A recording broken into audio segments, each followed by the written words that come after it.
आज हम जिस चक्रव्यूह की बात कर रहे हैं वो है बहुप्रतीक्षित LIC HFL यानी हाउसिंग फाइनेंस लिमिटेड की जूनियर असिस्टेंट 2026 भर्ती। और ये नोटिफिकेशन वाकई में काफी चर्चा में है ना। अक्सर होता है क्या है कि सरकारी या कॉर्पोरेट नौकरी के जो नोटिफिकेशंस आते हैं वो पन्नों के लंबे चौड़े PDF होते हैं। हाँ। और उनमें उलझा देने वाले नियमों का ऐसा जाल होता है जिसमें मुख्य रणनीतिक बातें कहीं छिप जाती हैं। बिल्कुल छिप जाती हैं और एस्पिरेंट्स बस बेसिक चीजें देखकर फॉर्म भर देते हैं। सही कहा। लेकिन आज हमारे पास पूरे 10 बेहद महत्वपूर्ण स्लाइड्स का एक पूरा ब्लूप्रिंट है जो पदों की संख्या से लेकर परीक्षा की उस अचूक रणनीति तक हर एक रहस्य से पर्दा उठाएगा। तो चलिए इसे थोड़ा और गहराई से समझते हैं। और आज का हमारा मिशन सिर्फ इन पन्नों पर छपे आंकड़ों को पढ़ना बिल्कुल नहीं है। मतलब एक विश्लेषक के नजरिए से हमारा उद्देश्य इन नियमों के पीछे छिपे उस मानसिकता को समझना है जो संस्था चाहती है। एग्जैक्टली। संस्था उम्मीदवारों से क्या चाहती है। जब कोई भी बॉडी किसी विशिष्ट नियम को लागू करती है ना, तो उसके पीछे गहरा कारण होता है। हमें ये देखना है कि वे वास्तव में किस तरह के प्रोफाइल की तलाश में है, ताकि तैयारी करने वाले हर एक उम्मीदवार को एक स्पष्ट दिशा मिल सके। बहुत सही बात कही आपने। तो एक सीधी शुरुआत करते हैं सबसे चौंकाने वाले पहलू से। मतलब इसकी टाइमलाइन और अवसरों का जो आकार है।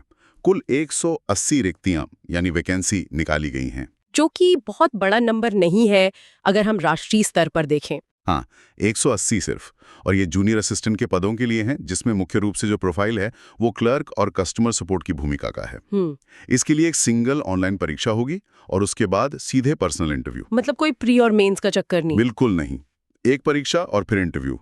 और सबसे बड़ा आकर्षण इसका अधिकतम CTC है जो 4.98 लाख रुपए प्रतिवर्ष तक जाता है, जो एक फ्रेशर के लिए बहुत बेहतरीन है। बहुत बेहतरीन है। लेकिन यहाँ जो चीज सबसे ज्यादा तनाव पैदा करती है ना, वो है इसका कैलेंडर। देखिए, 16 अप्रैल 2026 को नोटिफिकेशन जारी हुआ और रजिस्ट्रेशन की आखिरी तारीख है 30 अप्रैल 2026। वहीं परीक्षा जो है वो जून 2026 के पहले सप्ताह में संभावित है। मतलब लिटरली 1.5 महीने का समय है बस तैयारी के लिए। एग्जैक्टली। ये परिदृश्य तो बिल्कुल किसी T20 क्रिकेट मैच के 19वें ओवर जैसा लग रहा है, जहां क्रीज पर आते ही बस हर गेंद पर प्रहार करना है। हाँ बिल्कुल। लेकिन एक सवाल उठता है यहां पर, क्या महज 15 दिन की ये छोटी सी जो रजिस्ट्रेशन विंडो है, क्या ये किसी प्रशासनिक जल्दबाजी का नतीजा है या फिर ये जानबूझकर रखा गया कोई पहला फिल्टर है? देखिए, ये एक बहुत ही सटीक अवलोकन है। ये कोई प्रशासनिक चूक या जल्दबाजी बिल्कुल नहीं है। कॉर्पोरेट और वित्तीय संस्थान इस तरह की छोटी विंडो का उपयोग एक साइकोलॉजिकल फिल्टर के रूप में करते हैं। साइकोलॉजिकल फिल्टर मतलब कैसे? मतलब जो उम्मीदवार प्रोक्रेस्टिनेशन यानी टालमटोल की आदत रखते हैं, वो अक्सर आखिरी के 2-3 दिनों का इंतजार करते हैं। अरे हाँ, वो सर्वर डाउन होने वाली समस्या। बिल्कुल। और फिर तकनीकी समस्याओं का शिकार हो जाते हैं। संस्था को वही लोग चाहिए जो अवसरों को देखते ही तुरंत निर्णय ले सकें। इसके अलावा इस टाइमलाइन में एक और बहुत बड़ा रणनीतिक पेच फंसा है जो मैं यहाँ एक प्रो टिप के तौर पर साझा करना चाहूंगी। जरूर बताइए। इसे ओवरलैप क्राइसिस कहा जा सकता है। जून के पहले सप्ताह के आसपास ही RBI असिस्टेंट मेंस की परीक्षा भी निर्धारित है। ओह, ये तो बहुत बड़ा क्लैश है ना? जिन उम्मीदवारों ने दोनों फॉर्म भरे हैं उनके लिए ये सिर्फ 2 अलग-अलग परीक्षाओं को पास करने की चुनौती नहीं है, ये कॉन्टेक्स्ट स्विचिंग की एक बहुत बड़ी मनोवैज्ञानिक परीक्षा है। क्योंकि दोनों का लेवल अलग है। एग्जैक्टली। एक तरफ RBI का पैटर्न है जो काफी अलग डिमांड करता है और दूसरी तरफ LIC HFL का अपना अलग सिलेबस और प्रारूप। समय प्रबंधन यहाँ सबसे बड़ा हथियार साबित होगा। जब हम इस दौड़ में शामिल होने की बात कर ही रहे हैं तो एक बहुत ही बुनियादी फिल्टर पर आते हैं। स्लाइड 4 के अनुसार योग्यता की चेकलिस्ट देखते हैं। आयु सीमा 21 से 30 वर्ष के बीच रखी गई है। 21 से 30। और इसकी जो कट ऑफ डेट है वो है 1 अप्रैल 2026। मतलब जो आयु की गणना होगी वो 1 अप्रैल के हिसाब से होगी। हाँ, तो अगर जन्म तिथि के दायरे की बात करें तो जन्म 2 अप्रैल 1996 और 1 अप्रैल 2005 के बीच होना चाहिए। एक स्टैंडर्ड ब्रैकेट है। बिल्कुल। और शैक्षिक योग्यता में किसी भी विषय में न्यूनतम 55% कुल अंकों के साथ ग्रेजुएशन अनिवार्य है। Full time graduation. हाँ, ये बहुत बड़ा पॉइंट है क्योंकि एक ऐसा नियम है जो बहुत से लोगों को शायद निराश कर सकता है। डिस्टेंस लर्निंग या पत्राचार से पढ़ाई करने वालों को सीधे तौर पर अयोग्य घोषित कर दिया गया है। हाँ, वो लोग अप्लाई नहीं कर सकते। तो मैं ये पूछना चाह रहा था कि क्या इसके पीछे कोई ठोस कारण है? क्या डिस्टेंस लर्निंग वाले छात्रों में काबिलियत कम मानी जाती है? देखिए, काबिलियत का इस नियम से कोई सीधा संबंध नहीं है। ये दरअसल सिस्टमैटिक कंडीशनिंग यानी एक संस्थागत ढांचे में ढलने की क्षमता का मामला है। अच्छा, संस्थागत ढांचा। हाँ, जब कोई संस्था स्पष्ट रूप से फुल टाइम कोर्स को अनिवार्य बनाती है ना, तो वो ये सुनिश्चित करना चाहती है कि उम्मीदवार ने लगातार 3 या 4 साल तक एक नियमित शैक्षणिक माहौल में समय बिताया है। मतलब रोज कॉलेज जाना, असाइनमेंट करना। एग्जैक्टली। फुल टाइम कॉलेज में एक छात्र रोजमर्रा की समय सारणी का पालन करता है, डेडलाइन से जूझता है, टीम वर्क करता है और एक प्रशासनिक पदानुक्रम को समझता है। ये अनुभव किसी भी कॉर्पोरेट कार्यालय के माहौल से बहुत मेल खाता है। ये व्याख्या काफी तार्किक है। मतलब कॉर्पोरेट अनुशासन की शुरुआत कॉलेज के फुल टाइम अनुशासन से ही मान ली जाती है। बिल्कुल। लेकिन जहां अनुभव की बात आती है, वहां एक बहुत ही सकारात्मक पहलू भी है। नोटिफिकेशन में स्पष्ट किया गया है कि जो कार्य अनुभव है यानी वर्क एक्सपीरियंस, वो केवल प्राथमिकता है। मतलब प्रेफर्ड है, अनिवार्य नहीं है। हाँ, अनिवार्य नहीं है। तो ये फ्रेशर्स के लिए एक बहुत बड़ा मौका है, एक खुला निमंत्रण है। हालांकि एक चीज और है, कंप्यूटर साक्षरता और उसकी वर्किंग नॉलेज होना बहुत जरूरी है। वो तो आजकल हर जॉब में चाहिए। बिल्कुल, क्योंकि आज के समय में कस्टमर सपोर्ट और क्लेरिकल भूमिकाओं का अर्थ वो पुरानी कागजी फाइलें पलटना नहीं रह गया है। हाँ, वो जमाना गया। इसका मतलब है कोर बैंकिंग सिस्टम और लेंडिंग सॉफ्टवेयर को बहुत तेजी से ऑपरेट करना। सही बात है। अब मान लेते हैं कि एक उम्मीदवार योग्य है, उसके पास फुल टाइम डिग्री भी है और वो कंप्यूटर भी अच्छे से चला लेता है। अगली और सबसे बड़ी पहेली ये है कि वो नौकरी के लिए आवेदन कहाँ से करें। ये सबसे ट्रिकी पार्ट है। ट्रिकी है ना। राज्यवार रिक्तियों का पूरा जो खाका है वो काफी पेचीदा है। मैं टॉप राज्यों पर एक नजर डालता हूँ। कर्नाटका में 29 पद हैं, जो कि सबसे ज्यादा है। हाँ। इसके बाद महाराष्ट्र में 25 हैं, तेलंगाना में 24, तमिलनाडु में 21, मध्य प्रदेश में 18 और उत्तर प्रदेश में 13 पद हैं। इसके साथ ही नोटिफिकेशन में एक बहुत ही कड़ा 1 सिटी रूल जोड़ा गया है। हाँ, ये बहुत ध्यान देने वाली बात है। कोई भी उम्मीदवार केवल एक ही शहर से आवेदन कर सकता है। मतलब ये तो एक तरह से स्टॉक मार्केट में दांव लगाने जैसा हो गया ना, जहां ये अंदाजा लगाना है कि बाकी लोग कहां निवेश कर रहे हैं ताकि वहां से बचा जा सके। यहाँ जो सबसे दिलचस्प बात है ना, वो यही 1 सिटी रूल है।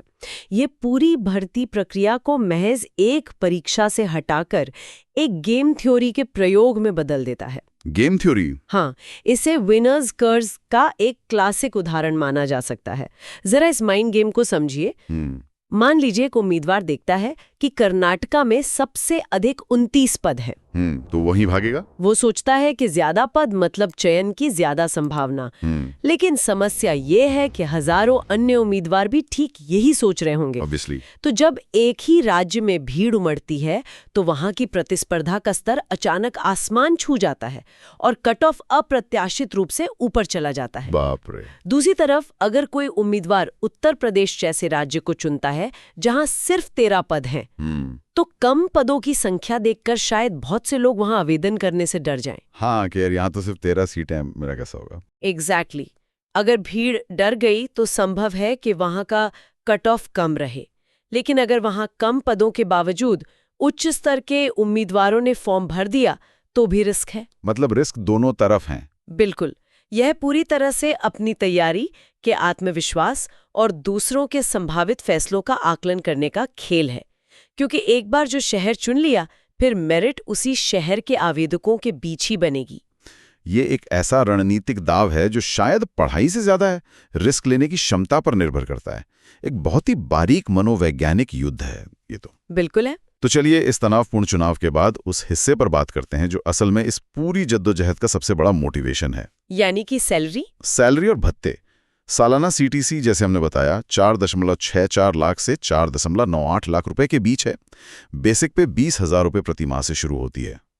अगर इसकर भनित समझा जाए तो सकल मासिक वेतन यानी ग्रॉस सैलरी जो है वो 32,400 से 35,200 रुपए के बीच बैठेगी, जो कि शहर की कैटेगरी पर निर्भर करेगा, राइट? कैटेगरी 1, 2, 3।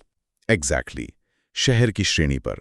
और कटौतियों के बाद जो इन हैंड सैलरी आएगी वो 30,000 से 32,800 रुपए तक आएगी।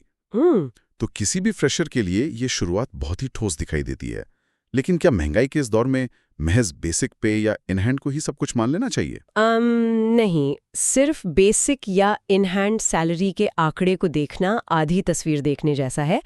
असली वित्तीय सुरक्षा उन अतिरिक्त भत्तों में यानी पर्क्स में छिपी होती है जिन्हें लोग अक्सर नजरअंदाज कर देते हैं। अच्छा, और वो क्या है? उदाहरण के लिए इस पद पर हर वर्किंग डे के लिए 210 रुपए का मील कूपन मिलता है। 210 रुपए रोज का? हाँ, अगर हम महीने में औसतन 22 से 24 वर्किंग दिन भी मान लेना तो ये अकेले ही महीने का लगभग 5,000 रुपए अलग से बनाता है। वाह, ये तो बहुत बढ़िया है। और इस तरह के कूपन्स टैक्स बचाने में भी एक बड़ी भूमिका निभाते हैं। इसके अलावा प्रोविडेंट फंड यानी पीएफ, मेडिक्लेम और ग्रेच्युटी जैसे लाभ एक ऐसा सुरक्षा जाल बनाते हैं जो प्राइवेट सेक्टर की कई शुरुआती नौकरियों में बिल्कुल नदारद होता है। एकदम सही बात है। और सबसे महत्वपूर्ण बात है प्रदर्शन के आधार पर 10% तक का वार्षिक इंक्रीमेंट। आज के दौर में जहां कई सेक्टर्स में वेतन वृद्धि बिल्कुल रुकी हुई है, हाउसिंग फाइनेंस जैसा सेक्टर जो तेजी से बढ़ रहा है, वहां 10% का इंक्रीमेंट करियर में एक बहुत ही स्पष्ट और स्थिर प्रक्षेप वक्र प्रदान करता है। स्थिरता और टैक्स मुक्त भत्तों का ये जो गणित आपने समझाया, ये निश्चित रूप से बहुत आकर्षक है। लेकिन इस वित्तीय स्थिरता तक पहुंचने का रास्ता उस 120 मिनट के चक्रव्यूह से होकर गुजरता है जो परीक्षा हॉल में इंतजार कर रहा है। सबसे बड़ी चुनौती वही है। चलिए परीक्षा के पैटर्न पर आते हैं। कुल 200 प्रश्न होंगे 200 अंकों के लिए और समय मिलेगा 120 मिनट। इसमें 5 खंड हैं: अंग्रेजी, लॉजिकल रीजनिंग, जनरल अवेयरनेस, जिसमें हाउसिंग फाइनेंस पर विशेष फोकस रहेगा। हाँ, हाउसिंग फाइनेंस पर फोकस के साथ, और फिर न्यूमेरिकल एबिलिटी और अंत में कंप्यूटर स्किल। हर खंड 40 अंकों का है। अब इस पैटर्न की जो सबसे बड़ी और मुझे लगता है खतरनाक बात है वो ये है कि इसमें कोई सेक्शनल टाइमिंग नहीं है। बिल्कुल नो सेक्शनल टाइमिंग। इसे देखकर मुझे एक विशाल बुफे की याद आती है। एक ऐसा बुफे जहां बहुत सारे पकवान रखे हैं और ये उम्मीदवार की पूरी मर्जी है कि वो किस विषय को पहले चुने और उस पर कितना समय बिताए। कोई सिस्टम उसे जबरदस्ती रोककर दूसरे सेक्शन में नहीं धकेलेगा। ये बुफे वाली एनालॉजी बहुत ही सटीक है, लेकिन मैं कहूंगी कि ये बुफे स्वादिष्ट कम और खतरनाक ज्यादा है। वो कैसे? आप चाहकर भी किसी एक मुश्किल सवाल पर अपना सारा समय बर्बाद नहीं कर सकते। हाँ, वो ऑटोमेटिकली स्विच हो जाता है। हाँ, लेकिन यहाँ जो सबसे दिलचस्प बात है वो ये कि जब समय की कोई पाबंदी नहीं होती तो एक मनोवैज्ञानिक जाल बिछ जाता है जिसे ईगो ट्रैप कहते हैं। ईगो ट्रैप, ये बहुत इंटरेस्टिंग टर्म है। मान लीजिए कोई उम्मीदवार न्यूमेरिकल एबिलिटी यानी क्वांट्स में बहुत तेज है। वो एक मुश्किल सवाल पर अटक जाता है और सोचता है कि यार मुझसे ये सवाल कैसे नहीं हल हो रहा। हाँ, ईगो पे बात आ जाती है। बिल्कुल, और वो उस एक सवाल पर 5 से 7 मिनट बर्बाद कर देता है। जब सेक्शनल टाइमिंग नहीं होती तो समय रेत की तरह मुट्ठी से फिसलता है। सही बात है। और अगर हम कैलकुलेट करें तो 120 मिनट में 200 प्रश्न हल करने का मतलब है प्रति प्रश्न महज 36 सेकंड। एग्जैक्टली। ऐसे में जो उम्मीदवार स्कैन, सिलेक्ट और स्किप की कला नहीं जानता वो बुरी तरह से विफल होगा। इसके अलावा गलत उत्तर पर 0.25 अंकों की नेगेटिव मार्किंग दी है। मतलब तुक्केबाजी की कोई गुंजाइश नहीं है। बिल्कुल नहीं। और एक बात जो बहुत ही चौंकाने वाली है वो ये कि पूरी परीक्षा केवल अंग्रेजी भाषा में ही उपलब्ध होगी। ओह, ये सचमुच एक बहुत बड़ा झटका है, क्योंकि अक्सर बैंकिंग और इंश्योरेंस क्षेत्र की परीक्षाओं में जो प्रश्न पत्र होता है वो द्विभाषी होता है, यानी बाइलिंगुअल। हाँ, हिंदी और इंग्लिश दोनों में। केवल अंग्रेजी में परीक्षा होना अपने आप में एक बहुत बड़ा फिल्टर है। इसके साथ ही एक और रहस्यमयी बात है। अगर आप नोटिफिकेशन ध्यान से पढ़ें तो उसमें किसी भी लैंग्वेज प्रोफिशिएंसी टेस्ट यानी एलपीटी का कोई उल्लेख नहीं है।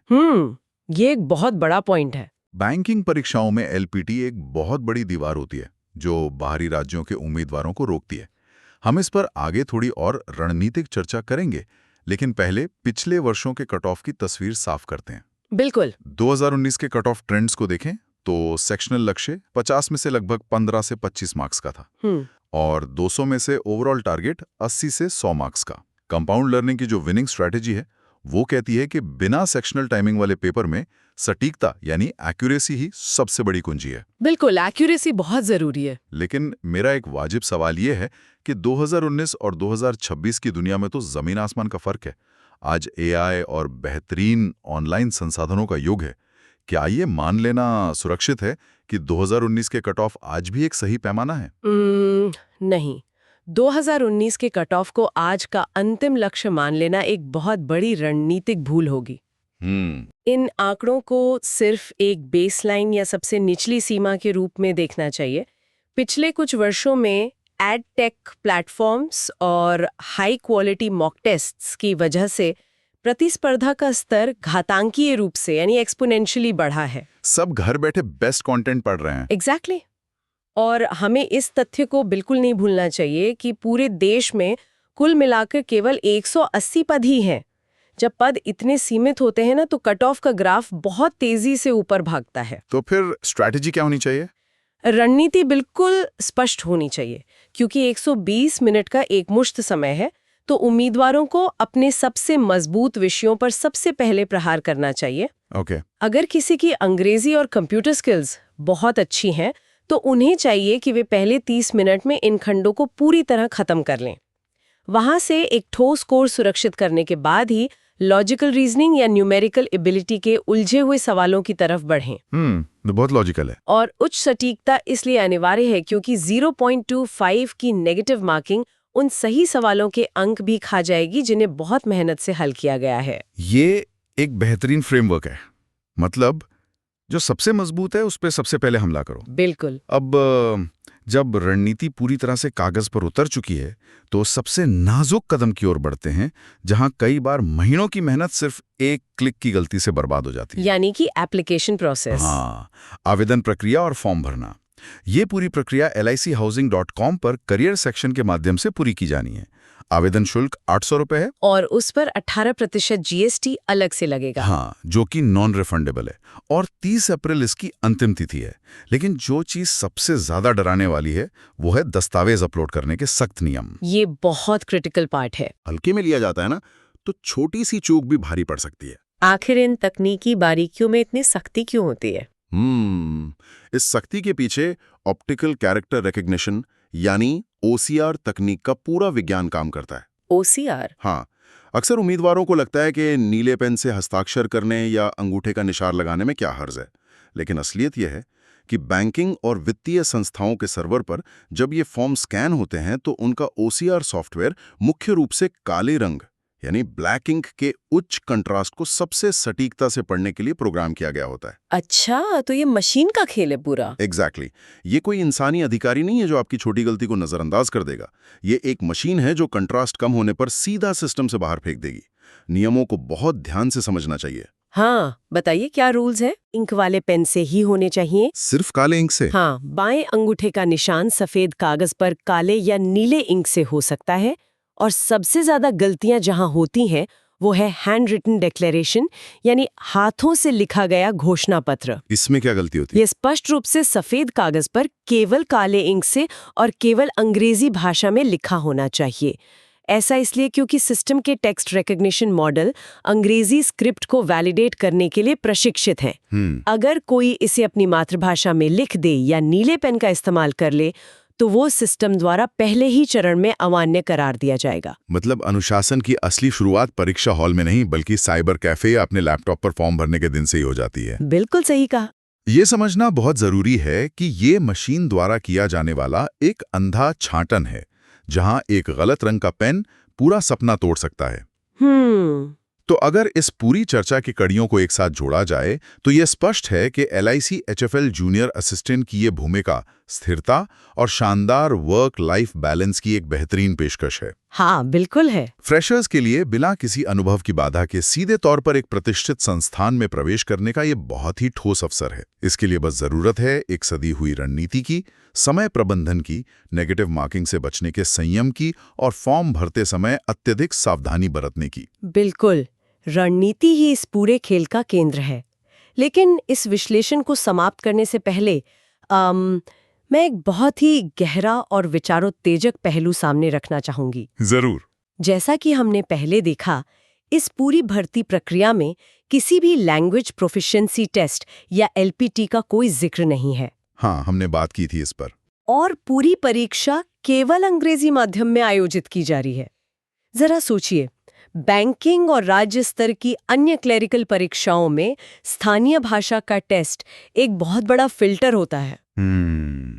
बहुत बड़ा फिल्टर है। एक राज्य का उम्मीदवार दूसरे राज्य में आवेदन करने से डरता है क्योंकि उसे वहां की स्थानीय भाषा नहीं आती। लेकिन एलपीटी के ना होने का क्या अर्थ है? क्या अर्थ है? इसका सीधा मतलब ये है कि इस साल उम्मीदवारों की पूरी जनसांख्यिकी यानी डेमोग्राफिक्स और भूगोल बदल सकता है। ओह, क्या उत्तर भारत का एक मजबूत अंग्रेजी बैकग्राउंड वाला उम्मीदवार अब बिना किसी भाषा की बाधा के सीधे तौर पर दक्षिण भारत के किसी ऐसे शहर से आवेदन कर सकता है जहां पद ज्यादा है और स्थानीय प्रतिस्पर्धा कम है? माइंड गुडनेस, ये तो पूरा गेम ही चेंज कर देगा। एग्जैक्टली ये एक ऐसा अनदेखा पहलू है जो वन सिटी रूल के पूरे डायनामिक्स को पलट सकता है। हर एक गंभीर उम्मीदवार को अपना बैटल ग्राउंड या शहर चुनते समय इस बात पर बहुत गहराई से विचार करना चाहिए। यह एक ऐसा नजरिया है जो खेल के नियमों को पूरी तरह से पलट कर रख देता है। मतलब बिना भाषा की बाधा के ये परीक्षा अब क्षेत्रीय नहीं, बल्कि पूरी तरह से राष्ट्रीय स्तर की एक खुली रणनीतिक जंग बन चुकी है। बिल्कुल। ये विचार वाकई उम्मीदवारों को अपनी चुनी हुई रणभूमि पर दोबारा सोचने को मजबूर करेगा।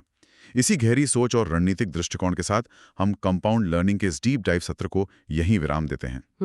जिन उम्मीदवारों को इस गहन विश्लेषण से अपनी रणनीति को एक नई और स्पष्ट दिशा मिली है, वे कंपाउंड लर्निंग के इस चैनल को सब्सक्राइब करना, इस डीप डाइव को लाइक करना और अपने उन साथियों के साथ शेयर करना न भूलें जो इस कठिन मुकाबले की तैयारी कर रहे हैं। बिल्कुल शेयर जरूर करें। विश्लेषण के इस सफर में जुड़ने के लिए बहुत बहुत धन्यवाद। अपनी रणनीति पर काम करना आज से ही शुरू करें।